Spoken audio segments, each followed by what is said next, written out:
Your Excellencies, ambassadors, members of the diplomatic corps, and distinguished guests. It is my absolute honor to welcome you today for what promises to be a memorable event here in Riyadh, to spread a message of environmental awareness to save soil, to maintain life on planet Earth. The second edition of the Distinguished Speaker Series featuring Sadguru, who will be speaking on the historic Conscious Planet Save Soil movement.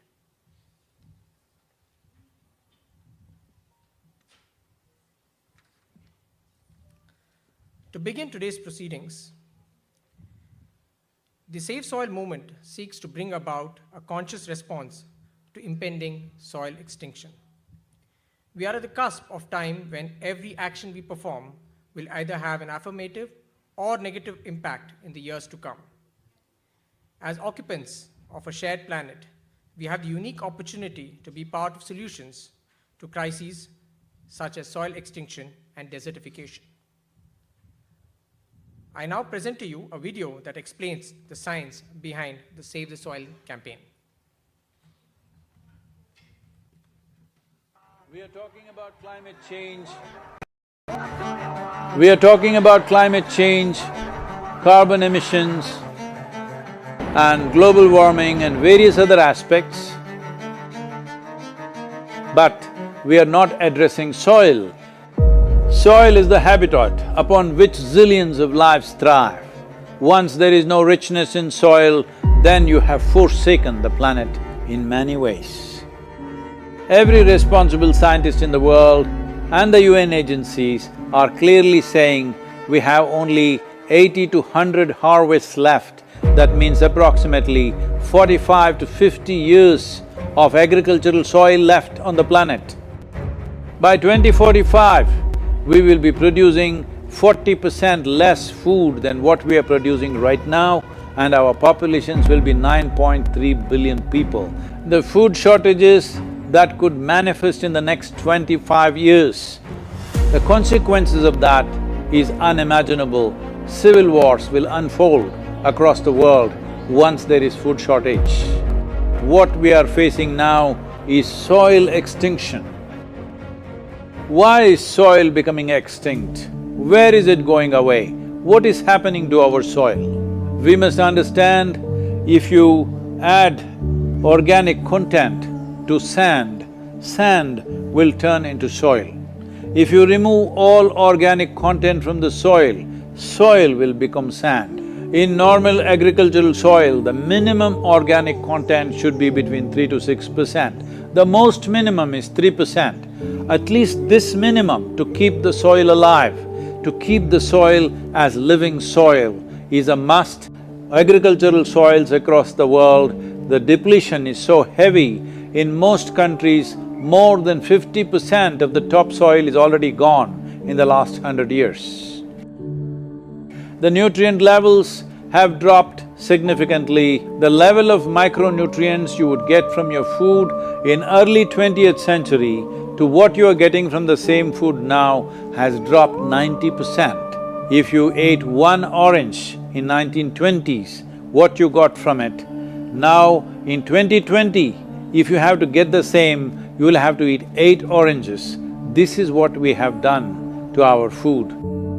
Soil is the biggest ecosystem on the planet, and so few people know anything about it. 1 teaspoon of healthy soil probably contains more microbes than there are people on Earth. The microbial life in the first 12 to 15 inches of topsoil is the basis of our existence. It is this magic beneath our feet which has produced the life that we are.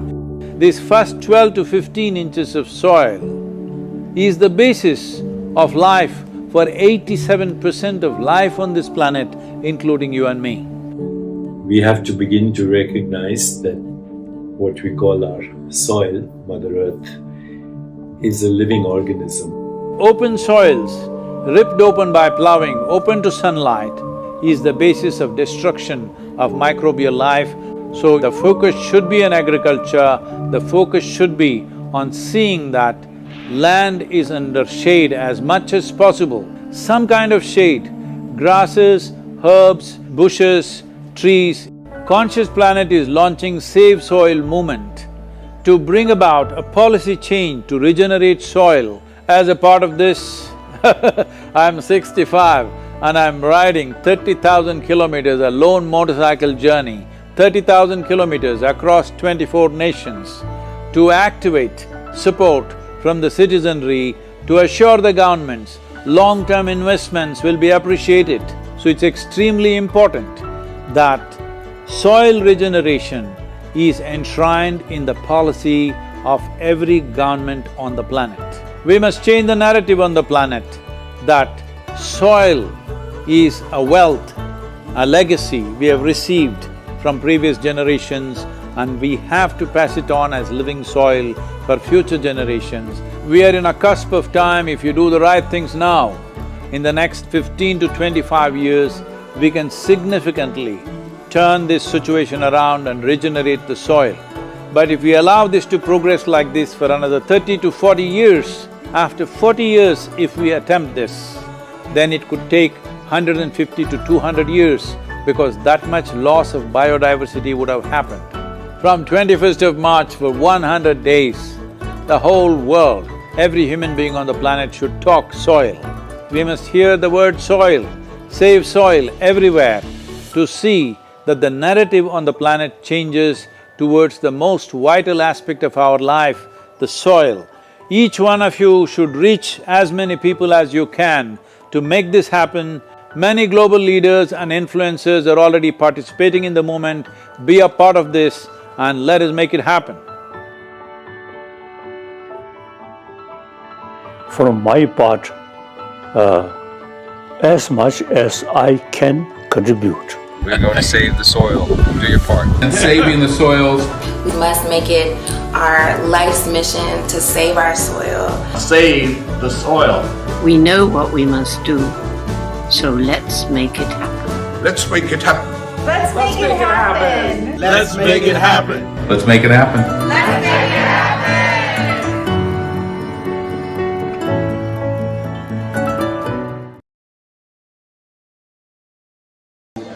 Tremendous.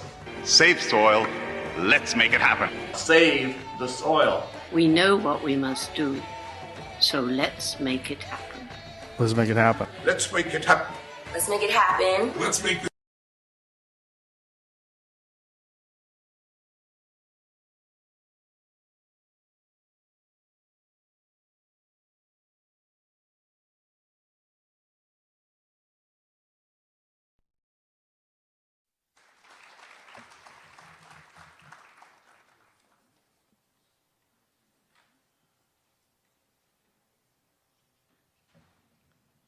Ladies and gentlemen, please put your hands together to welcome Sadhguru.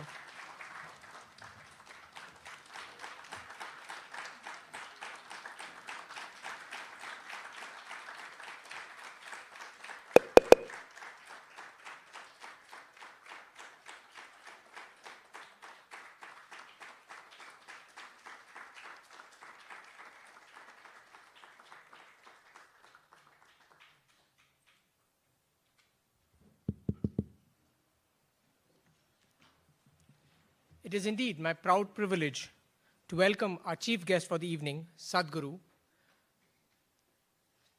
Honorable Charge d'Affaires, His Excellency N. Ram Prasad, distinguished guests, excellencies, ladies and gentlemen.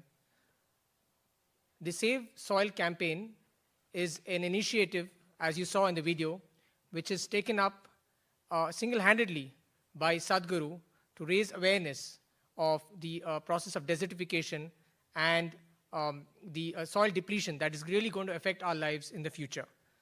To begin proceedings this evening, I welcome our very own Ms. Vasundhara Raturi from the Embassy of India, Riyadh family, who I'm sure will enthrall the audience with her golden and mellifluous voice. She's a versatile singer who has participated in many TV shows and has also won many awards. Please put your hands together for Ms. Vasundhara Raturi.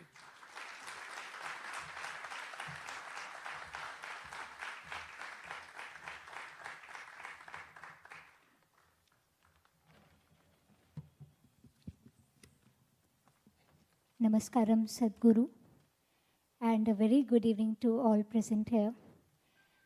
I feel extremely grateful from the bottom of my heart, and I would like to thank Isha Foundation and Embassy of India, Riyadh, from the core of my heart for giving me this wonderful opportunity to be able to perform something in the holy presence of Divine Sadguru.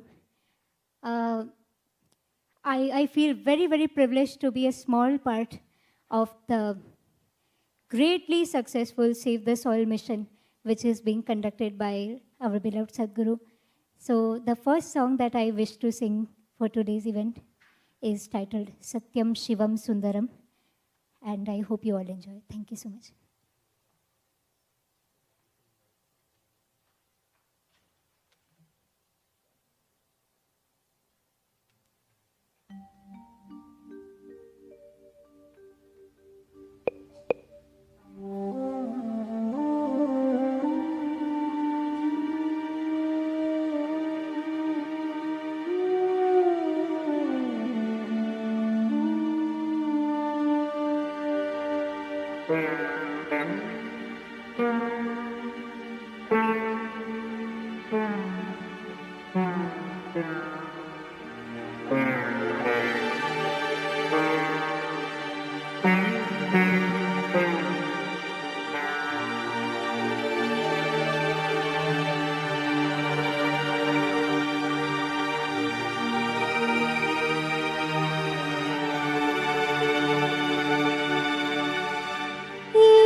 Shivam